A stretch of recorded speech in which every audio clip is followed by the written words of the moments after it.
Hello friends, welcome back to my another vlog. চলে আসলাম তোমাদের জন্য নতুন আরেকটা ভ্লগ নিয়ে। আর আজকে কয়েকদিন থেকে অনেক ব্যস্ততার কারণে কোনো ভ্লগ করা হচ্ছিল না, তো আজকে ভাবলাম তোমাদের জন্য ভ্লগটা নিয়ে আসি, কারণ আজকে ছিল শ্রাবণ মাসের শেষ সোমবার। তো আমি কি করি সেটাই আজকে তোমাদের সাথে শেয়ার করব। তো প্রথমে দেখো, আমি যাচ্ছি রেশন আনতে। তো রেশনে গিয়ে চাল আর নুনটা পেয়েছিলাম, ওইটা নিয়ে এসেছি।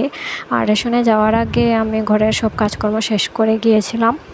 তো মানে ব্যস্ত ছিলাম, তার জন্য আমি টুকটুক দিয়েই চলে এসেছি, কারণ রেশনটা আমাদের বাড়ির খুবই কাছে। কিন্তু ব্যস্ততা কারণে আমি ভাবলাম যে হেঁটে গেলে অনেকটা টাইম ওয়েস্ট হবে, তো তার জন্য টুকটুক দিয়ে চলে গিয়েছিলাম। আসার সময় জিনিসপত্র নিয়ে টুকটুক দিয়ে চলে এসেছি। আর এখানে মানে রেশনে যাওয়ার আগে আমি ঘরের সব কাজকর্ম শেষ করে গিয়েছিলাম। তো ওই যে দেখো, আজকে শ্রাবণ মাসের শেষ সোমবার। তো আমি এখানে বাড়ি এসে স্নান টান সব করে নিয়েছি। আর এখানে আন্টি সকালবেলা রান্নাটা বসিয়ে দিয়েছেন, উনিও কোথাও যাবেন হয়তো, তার জন্য। আর এখানে আমার কাছে ঘরে যা যা জিনিসপত্র ছিল সবগুলো দিয়েই, যা অ্যাভেলেবেল ছিল সব কিছু দিয়েই আমি শিব পূজাটা করবো আজকে। তো এই বছর শ্রাবণের 4টা সোমবার আমার কোনো প্রবলেম হয়নি, আমি কোনো পুজো দিতে পেরেছি। 4টা সোমবারে কোনো বাধাবিঘ্ন আসেনি। তো আজকে শেষ সোমবার, ভাবলাম আজকে একটু ভালো করে মহাদেবকে স্নানটা করিয়ে নেব। তো তার জন্য সব কিছু জোগাড় যন্ত্র করে বসে গেলাম পুজোতে। আর প্রথমে এখানে আমি ভোলে বাবা, নন্দী মহারাজ সবাইকে স্নান করিয়ে নেব। আর এখানে যা যা পুজো সামগ্রী আছে তা দিয়ে পুজোটা সেরে নেব। গত কয়েকদিন বাড়িতেও ছিলাম না, প্লাস অনেকটা ব্যস্ত আছি, কারণ বাড়িতে একটা পুজো ছিল, ছোট্ট করে একটা পুজো দিয়েছিলাম, সত্যনারায়ণের পুজো। তার জন্য অনেকটাই ব্যস্ত ছিলাম।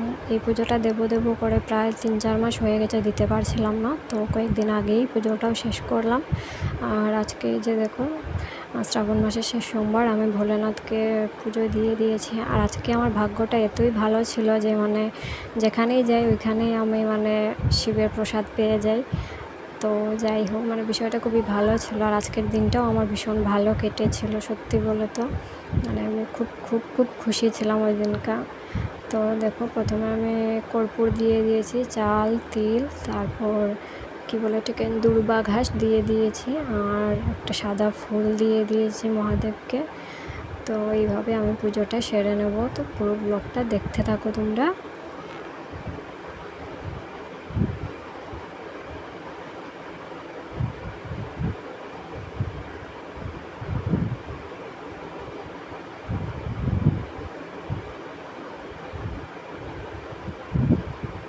তো এখানে আমার পুজো কমপ্লিট হয়ে গেছে। আর আমি এখন পুজো কমপ্লিট করে সোজা রেডি হয়ে যাব টিউশনে যাওয়ার জন্য। তো টিউশনটা আমি সপ্তাহে 3 দিন গিয়ে করাতে হয়, সোম, বুধ, শুক্র। তো আমি পুজো শেষ করে রেডি হয়ে যাচ্ছি টিউশনে যাওয়ার জন্য। তো এই যে দেখো, এসে গেছি টিউশন বাড়িতে। এটা একটা মিউজিক একাডেমি, পদ্মপুরে পড়ে এটা। তো চলো, উপরে স্টুডেন্ট আছে, এটা স্যারের বাড়ি, যে বাড়িতে স্যার গান টান করান। আর এটা হলো ক্লাসরুম, যেখানে গান বাজনা এভরিথিং, মিউজিকের যত কিছু আছে সব কিছু এখানে শেখানো হয়। গান, গিটার, তবলা, ড্রাম সেট, এভরিথিং এখানে শেখানো হয়। আর এই যে দেখো, স্যারের সব প্রশংসাপত্র, এখানে পুরো দেওয়ালে সব কিছু স্যারেরই প্রশংসাপত্র। এদিকেও এখানে দেখতে পাচ্ছি সব কিছু স্যারেরই প্রশংসাপত্র। এখানে উপরে রুমে ক্লাস করানো হয়, তো আমি এখানেই টিউশনিটা করি। তো চলো, এই যে দেখো, ফেয়ার্স অফ টিউনস শিক্ষা প্রতিষ্ঠান, সঙ্গীত শিক্ষা প্রতিষ্ঠান। তো যাই হোক, আমি এখানে আমার ডিউটি করছি, ওকে পড়ানোর দায়িত্ব। তো আমি ওকে পড়াচ্ছি। আর ওকে পড়ানো শেষ করে এখানে পাশেই গোরক্ষনাথের মন্দির আছে। তো আমি ভাবলাম যে আজকে শ্রাবণের শেষ সোমবার, মহাদেবের একটু দর্শন পাওয়া গেলে ভালো হতো। তো আমি এখান থেকে হেঁটে হেঁটেই চলে যাচ্ছি গোরক্ষনাথের মন্দিরে, কারণ মন্দিরটাও এখান থেকে খুবই কাছে ছিল। আর এই মন্দিরে মহাদেব ঠাকুর এত সুন্দর, কি বলবো, আমি ক্রাশ খেয়ে গেছি ওনাকে দেখে। আরও একবার এসেছিলাম, তখন দরজা বন্ধ ছিল, আর আজকে পুরো দরজা খোলা। ওনাকে আমি মন ভরে, চোখ ভরে দেখতে পেরেছি, ভীষণই আনন্দ লাগছে। আর আজকে এখানে এসে প্রসাদও পেয়ে গেছি, সো খুবই ভালো লাগছিলো। তো দেখতে থাকো। আর মন্দিরটা এখানে প্রতি বছর ডিসেম্বর মাসে প্রোগ্রাম হয় খুব বড় করে, 1 দিন না 2 দিনের প্রোগ্রাম হয়। তো এত দূর আমাদের আসা হয় না, তো কোনো একটা সুযোগে আজকে মানে দেখাটা হয়ে গেল মহাদেবের। তো অনেক লোকজন এসেছেন এখানে, সকাল থেকে লোকজন এসেছেন, পূজারীও আছেন, সবাই মিলে এখানে পুজো অর্চনা করছেন। আজকে এত ভালো পবিত্র একটা দিন। তো এখানে আমি প্রণাম শেষ করে চলে যাচ্ছি বাড়িতে। তো বাড়িতে গিয়ে বাকি কাজকর্মগুলো শেষ করে খাওয়া দাওয়া করে নেব।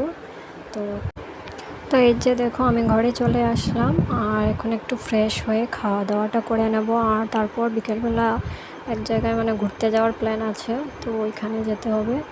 তো ঘোরার ভিডিওটা আমি আলাদাভাবে তোমাদের সাথে শেয়ার করবো। আর এই যে দেখো বাড়িতে আসার পর আবারও শিবের প্রসাদ পেয়ে গেলাম 1 পুটলা। প্লাস এই যে দেখো আমার একজন স্টুডেন্ট, ও আমার কাছে পড়াশোনা করে, তো ওকে পড়ালাম। আর এদিকে মাংসটা বসিয়ে দিয়েছি। গত 2-3 দিন আগে ভাই এসেছে আমাদের এখানে, তো 2-3 দিন ও মানে আমার কাকুর বাড়িতে ছিল। তো আজকে আমাদের এখানে এসেছে। তো বিকেলবেলা আমরা সব ভাই বোন মিলে ঘুরতে বেরিয়েছিলাম। আর ওইখান থেকে এসে বাকি সব কাজকর্ম সেরে টিউশন সেরে এখানে রান্নাটা বসিয়ে দিয়েছি। ওকে মানে টিউশন করানো শেষ হওয়ার পর আমরা একটু বাজারে গিয়েছিলাম রাত্রে।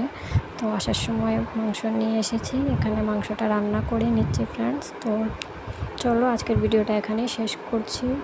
ততক্ষণের জন্য সবাই ভালো থেকো, সুস্থ থেকো। আর আমার ভিডিওগুলো ভালো লাগলে অবশ্যই আমাকে সাপোর্ট করো ফ্রেন্ডস। দেখা হবে অন্য কোনো ভিডিওতে। টাটা।